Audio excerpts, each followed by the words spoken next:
Hello. This is the AP Calculus final exam review video number 1. In this video, to get out the AP Calculus final exam study guide, we're going to work the problems through the quotient rule. So we're going to go over limits and go over product rule, tangent line, velocity, power rule, tangent line, velocity, product rule, quotient rule. And then we'll pick up video number 2 there. All right, and so in your book, I'm going to work the in-class problems.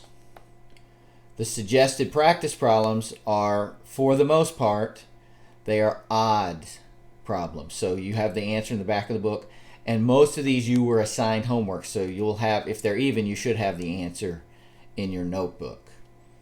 All right, so open up to page 64. And we will begin with number 18.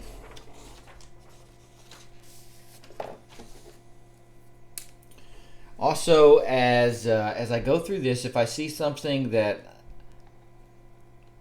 I might suggest you put on your cheat sheet, then I'll let you know then. So you'll definitely want to watch the video for that. All right, number 18 says the limit as x approaches 3 of the square root of x plus 1 over x minus 4.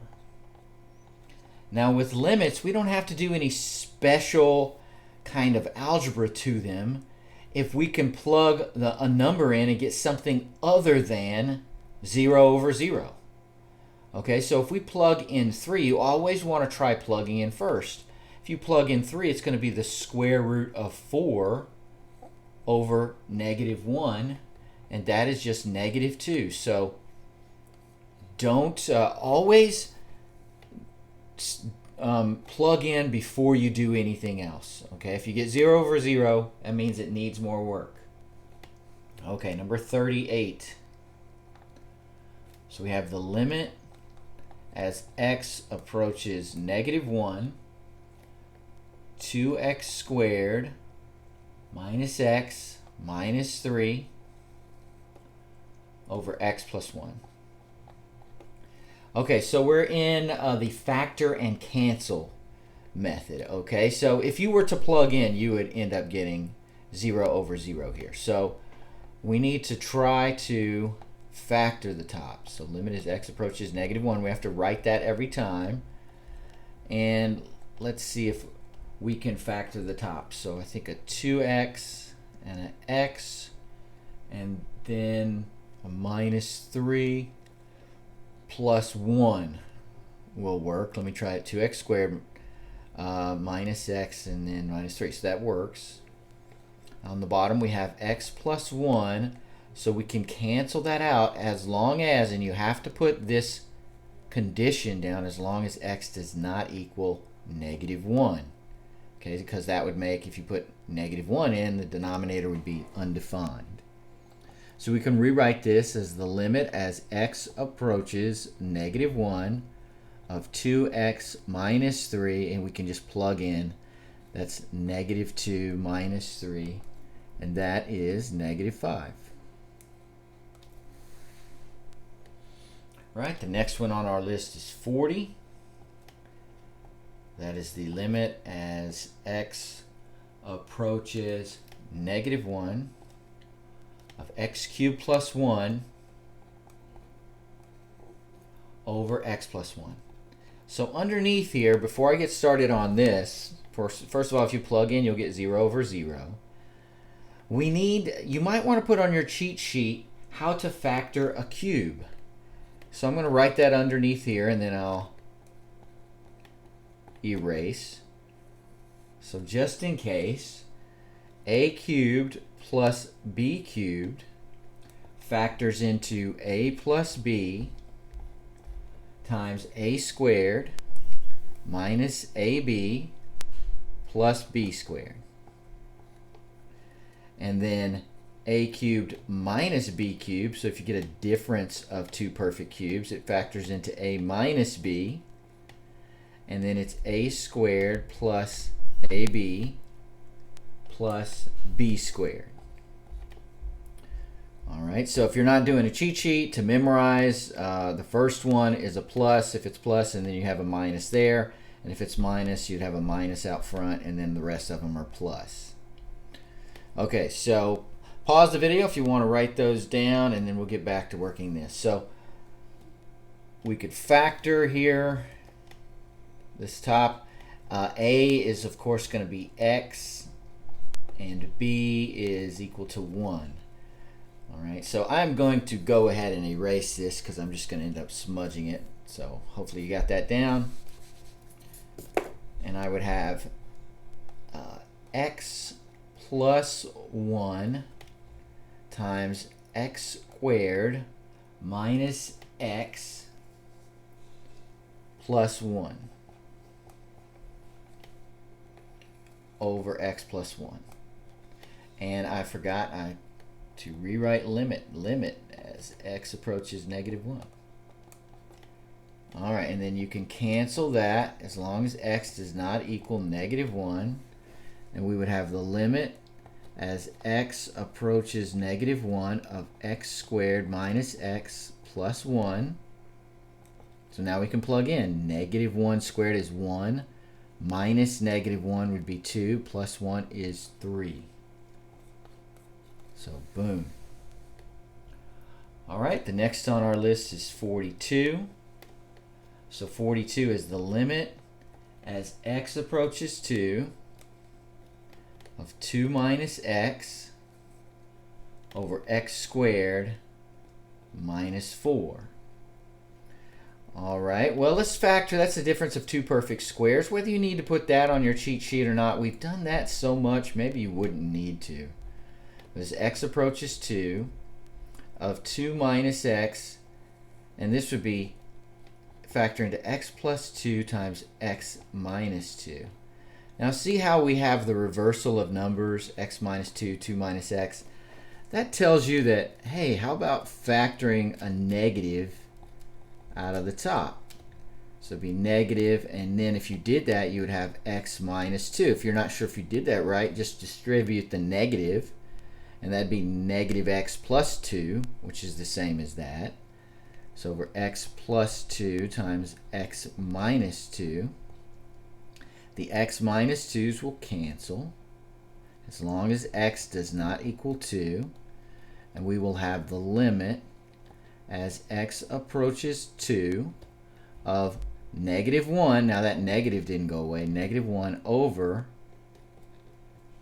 x plus 2. So now we can plug in, that's going to be -1/4. All right, so that is number 42. I'm going to go ahead and erase. I don't think I can fit 44 underneath, so pause if you need to.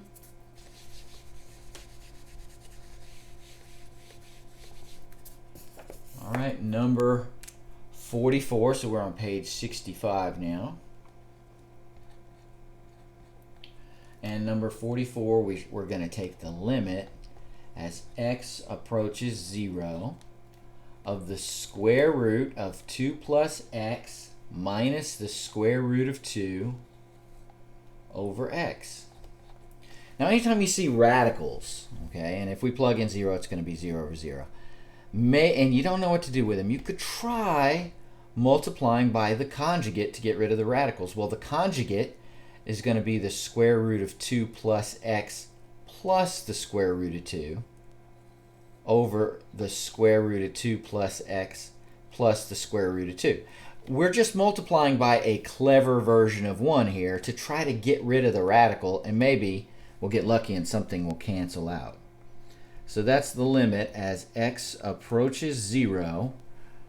Root 2 plus x times root 2 plus x, the radical is raptured, right? So we have 2 plus x. Then negative root 2 times 2 plus x plus positive root 2 times negative root 2 times root 2 plus x plus positive root 2 times root 2 plus x. All of that cancels. And then the final, and that was the whole point of the conjugate, and then the final term, negative root 2 times positive root 2, is just -2. So I think you're seeing maybe where we're going. Now on the bottom, let's not multiply that out because we're hoping that x is going to cancel. All right, or this was all a big waste of time. Okay, so that we have the limit as x approaches 0. The 2 and the -2 cancel. So we have x root 2 plus x plus root 2. Now we can cancel out the x as long as we write the proviso that x does not equal 0. So that's the limit as x approaches 0 of 1. And now we no longer are going to have a 0 over 0 because we got a 1 on top. Root 2 plus x plus root 2. Let's plug in a 0. You would get 1 on top. Root 2 plus root 2. So we could rewrite that as 1 over 2 root 2. Don't worry about rationalizing. I am fine with that. Okay, so the conjugate method is kind of long. All right, but we got it done. Now let's look to trigonometric limits. Okay, so trigonometric limits, we're still on page 65. We're going to work, looks like 1, 2, 3, 4, 5 of these. Let me write some formulas over here. I may have to erase them, but this would be for your cheat sheet.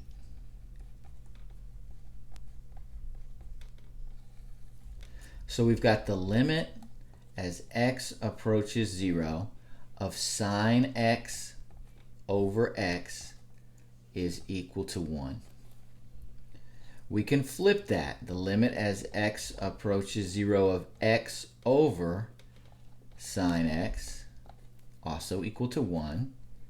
The limit as x approaches 0 of sine of some constant times x over the same constant, 2, 3, 4, 5, whatever, cx equals to 1.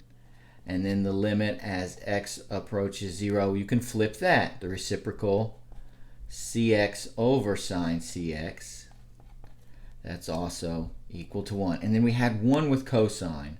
The limit as x approaches 0 of 1 minus cosine x over x is equal to 0.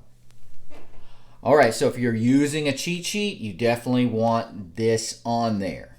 Okay, smush it in there somehow. So I'm going to try to leave those up and work. If it becomes a problem for me, I'll have to erase those. So we're looking at number 58 on page 65. And that is the limit as x approaches 0 of 3 times 1 minus cosine x over x. I'm going to kind of work down here, all right, so I can leave those up. The limit as x approaches 0, we could rewrite this as 3 over 1 times 1 minus cosine x over x. So that's the same thing. Multiply the two together, you get that. And now I can plug in. This is going to just be 3. There's nowhere to plug, so the limit as x approaches 0 of 3 is 3. Times, and this comes straight from our identity. The limit as x approaches 0 of 1 minus cosine x over x is 0. So 3 times 0 is zilch. All right, let's see if I can fit number 60 in here. So 60 is the limit as theta approaches 0 of cosine theta tangent theta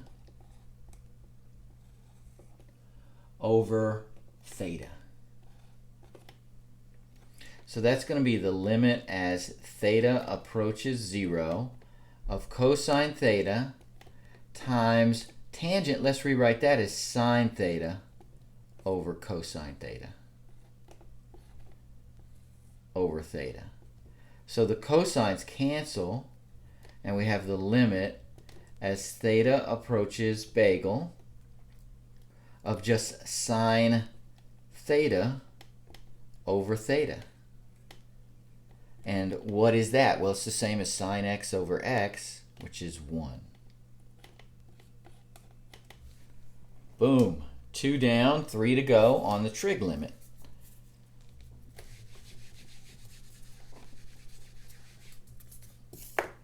Okay, let's try number 62.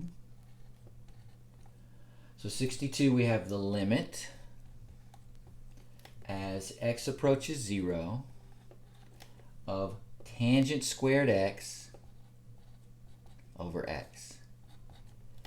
All right, let's rewrite that as the limit as x approaches 0 of sine squared x over cosine squared x over x. And then I can take that x, remember, and just bring it up one floor, because it's the same as multiplying times 1 over x. So we would have the limit as x approaches 0 of sine squared x over x times cosine squared x. Now remember, cosine of 0 is 1, so the cosine's not giving me the trouble. It's this x right here. So I need to rewrite this so that I can somehow get rid of that x causing me all that trouble. So let's try this. Let's write it as sine x over x, because we have an identity for that, times sine x over cosine squared x. All right, I hope you can recognize that if we multiply those two together, we just get this right here. So this is 1, and the sine of 0 is 0. The cosine of 0 is 1, and if we square it, it's still just 1. So that's 1 times 0, which is 0. All right, 3 down, 2 to go on the trig limit. You're still on page 65. All right, number 64. It's a good Beatles song, When I'm 64. The limit's on Sgt. Pepper's album as phi, I think that's called phi, approaches pi of phi secant, some people might pronounce it phi. I've heard it both ways. I think the Marines use phi, but I've also heard it pronounced phi. Okay, so if they're the same thing, I have no idea. All right, so we have, and it's not the same thing as theta, because theta is right the sideways one. Okay, so let's rewrite this, I digress, as phi approaches pi. Let's write it in terms of cosine. Secant's 1 over cosine. Now, if you need to put those trig identities on your cheat sheet, if you think you'll forget those, then put that on there. Put that secant is 1 over cosine. And that'd be cosine phi. All right. So I think we can just plug pi in, right? So it's going to be, you'll have a unit circle. Even if you're going no cheat sheet, you get a unit circle. Well, I don't need to even write that. Let's plug in a pi. So it's going to be pi on top. Cosine of pi is -1. So that's going to be negative pi.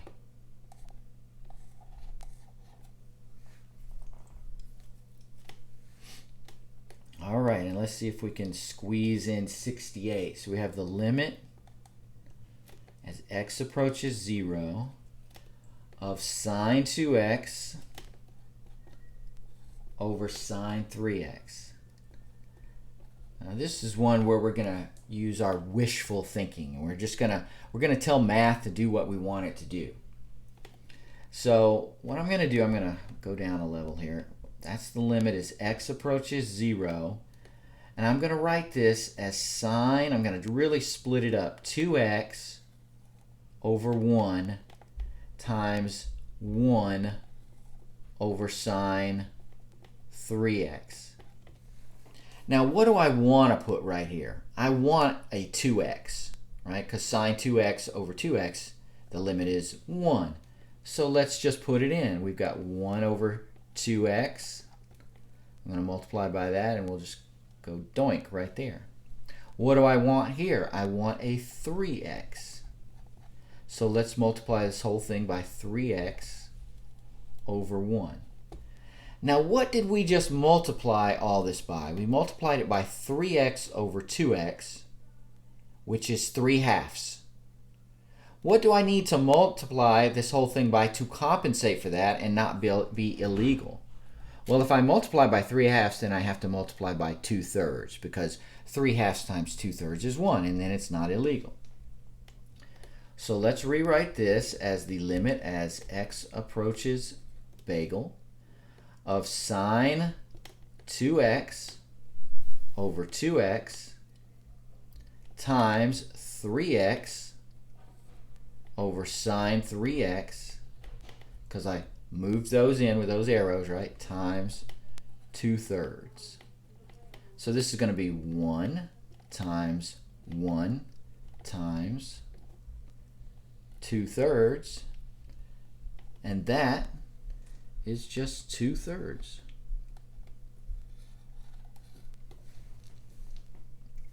All right, so that's trig limits.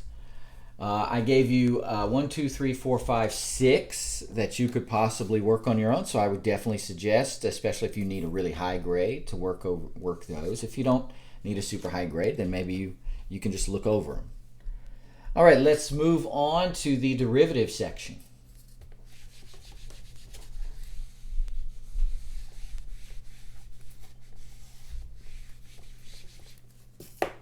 Okay, the first is the power rule.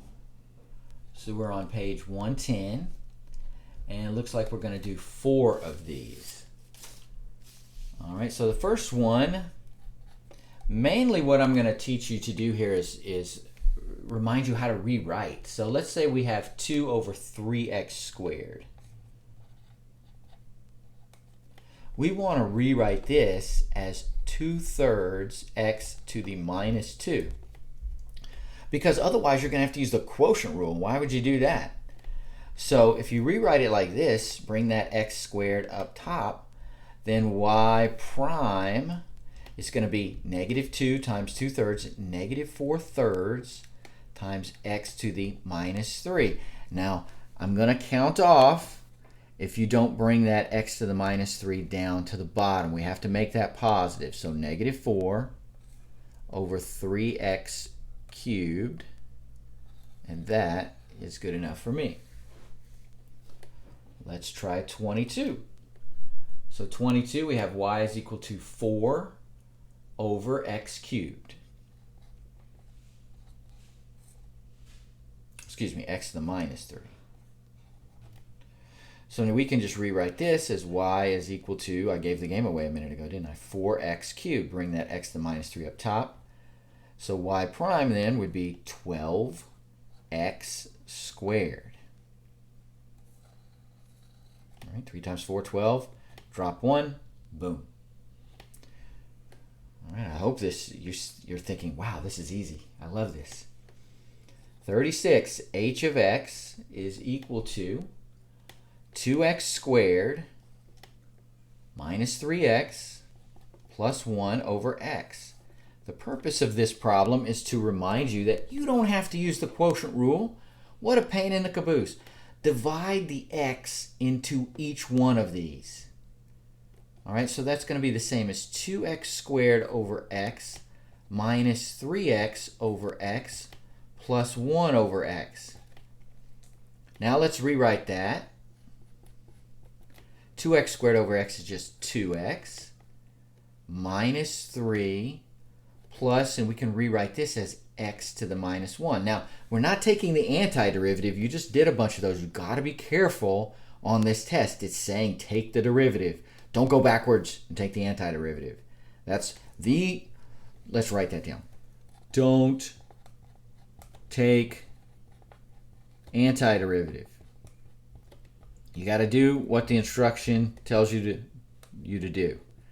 It'd be so easy to do that. So h prime of x is going to equal the derivative of 2x, just 2. The negative 3 goes away, and that's going to be minus x to the minus 2.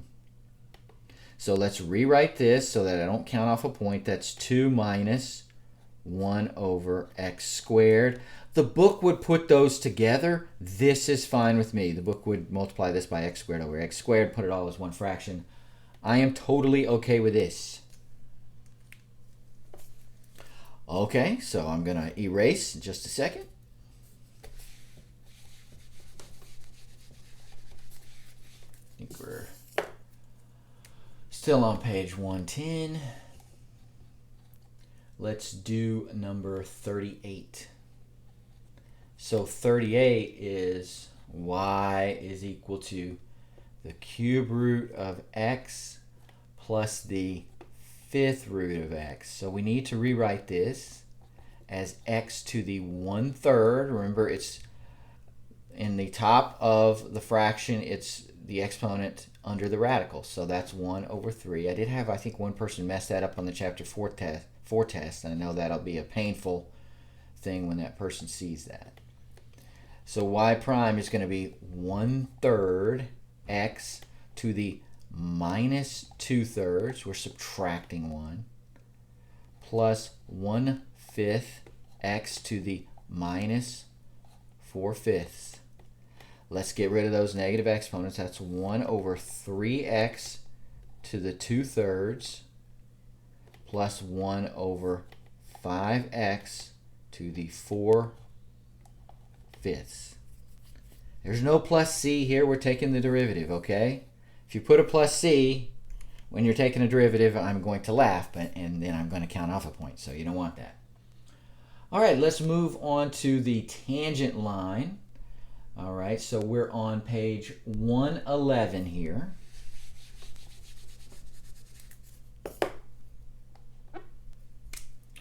We're going to do number 44. All right, and that one says we want to find the tangent line equation, and we have the equation y is equal to x cubed plus x, and we're at the point -1, -2. Now on your cheat sheet, I kind of doubt you would forget this, so I don't know if you want to waste on your cheat sheet, but the point slope form, y minus y1 is equal to the slope times x minus x1. All right. Might be useful, and then you plug the x value, -1, into the derivative to get the slope. So y prime is equal to 3x squared plus 1. The slope would then be y prime of -1. We're going to plug that x value in. So that's 3 times -1 squared plus 1, and that is 4.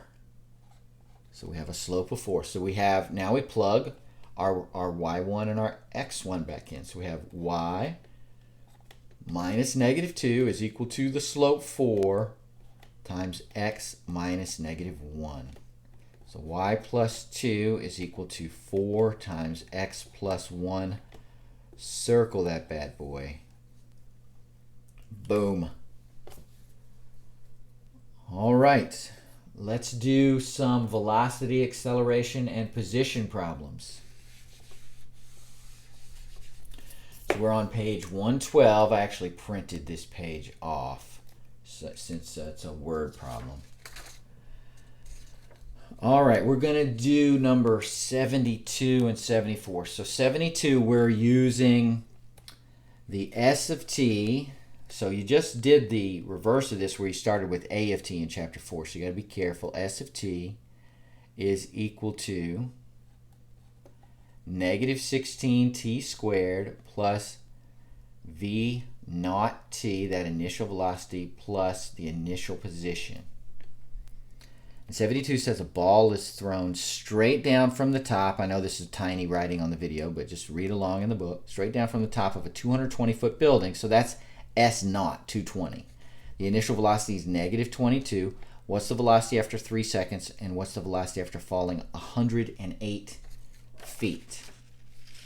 Okay, we can get the velocity by taking the derivative. It's S prime of t negative 32t, and then the initial velocity is minus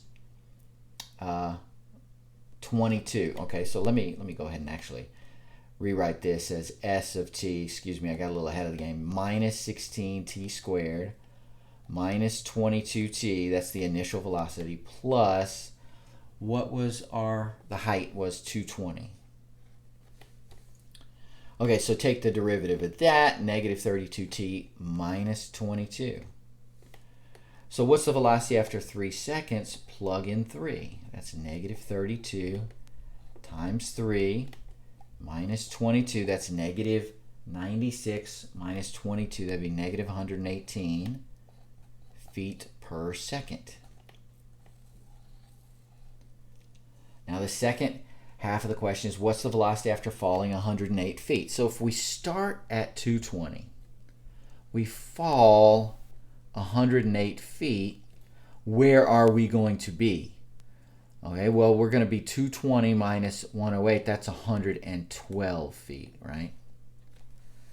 So our position then, this is part B, is 112 feet is equal to all this, negative 16 t squared minus 22t plus 220. If we can get the time where the position is equal to 112, then we can get the velocity. So 0 is equal to negative 16t squared minus 22t. 220 minus 112 is plus 108. And we can put this in the quadratic formula. So maybe on your cheat sheet, negative b plus or minus the square root of b squared minus 4ac all over 2a. Okay, so this is a, this is b, and this is c. So we have positive 22 plus or minus the square root of negative 22 squared minus 4 times negative 16 times 108 all over 2 times negative 16. All right, so the time that you will get, you'll get a positive and a negative number, right? But the positive number is 2 seconds. Now don't circle that. We want to know the velocity at 2 seconds. All right, so again, maybe you want to put this on the cheat sheet if you're afraid you won't remember it.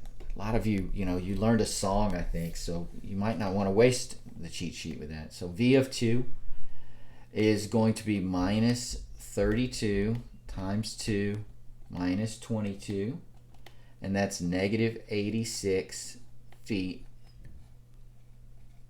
per second. All right, pause the video if you need to, and we just have a couple more problems to work. All right, 74, we're using the metric system one. So S of t is equal to minus 4.9 t squared plus v naught t plus s naught.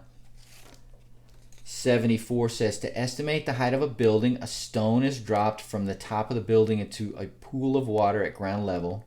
How high is the building if the splash is seen 6.8 seconds after the stone is dropped? Okay, so we're trying to get, we know that the S naught is what we're solving for, right? And V naught here is 0 because we didn't throw the stone down. We just dropped it. So we start out with a velocity of 0. The position is at the ground, so that's 0. So 0 is minus 4.9 t squared plus S naught, and this is what we're solving for. So we'd have 4.9 t squared is equal to S naught. So 4.9 times after, and the question says 6.8 seconds. Do not forget to square it. Okay, and you will end up with 226.6 meters. That's actually really tall. A meter is 3.25 feet. So if you're interested, multiply that by 3.25. So pretty tall building. I would hate to be under that stone. Okay, so that one was really just kind of show you might not even have to use calculus on all of this. You might just have to understand what the formula is and plug in a number. Okay, let's go get 3 more problems. So page 121, number 2. The product rule. Remember the product rule, maybe you put this on your cheat sheet.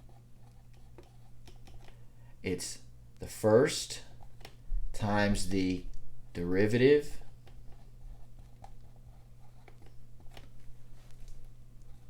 of the second plus the second times the derivative of the first. Now, if you can't remember that, put it on your cheat sheet. I don't know how you'd forget it, but okay. Number 2, we have f of x is equal to x squared minus 2x plus 1 times x cubed minus 1. So I would hate to multiply all that out, and then you would have 6 terms and have to use product rule, or excuse me, have to use power rule. So let's use the product rule. The first, x squared minus 2x plus 1 times the derivative of the second, 3x squared, plus the second, x cubed minus 1 times the derivative of the first, 2x minus 2. All right, leave it. Just leave it. All right, yes, could you multiply all that out and combine like terms? You could. The book does that. I'm okay with you leaving it. Okay, so let's do 2 problems with the quotient rule, and we will be done with this video. These videos are going to be a little on the long side, because I'm really kind of simulating how I would have done it if we were live in class. So the quotient rule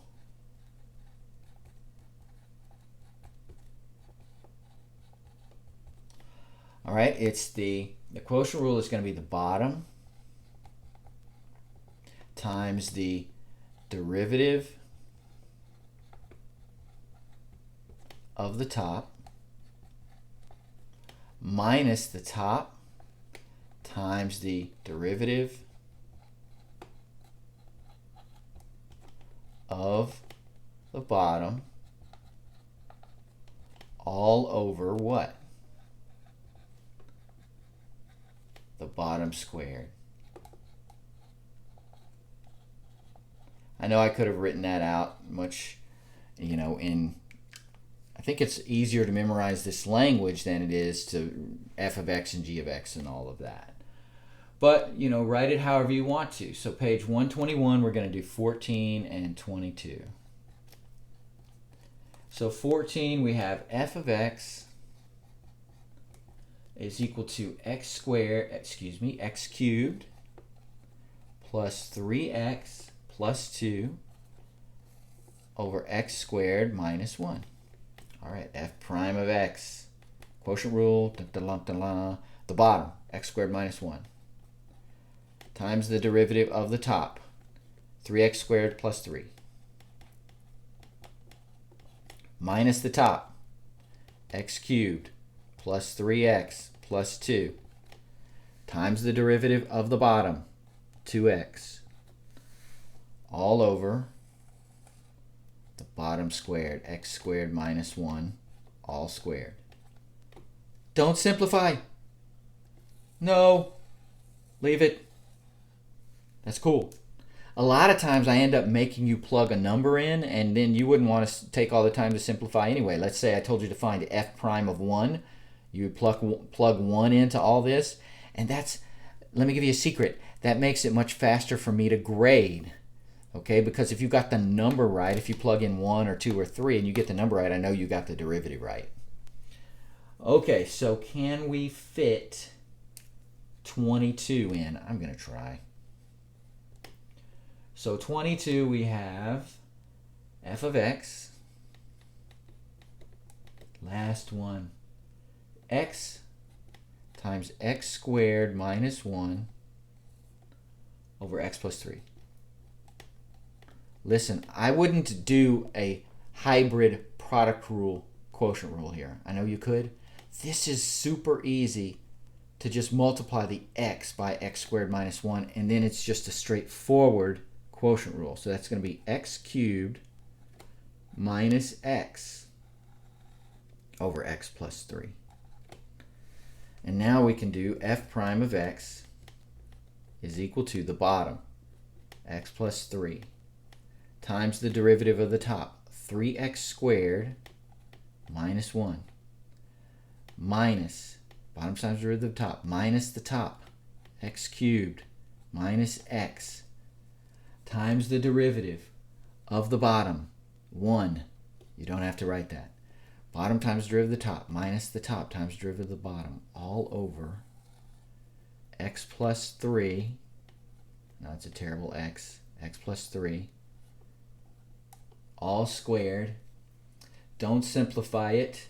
Just let it go and move on to the next problem and be happy about your excellent grade in calculus. All right, that's it for video 1. I will talk to you during video number 2.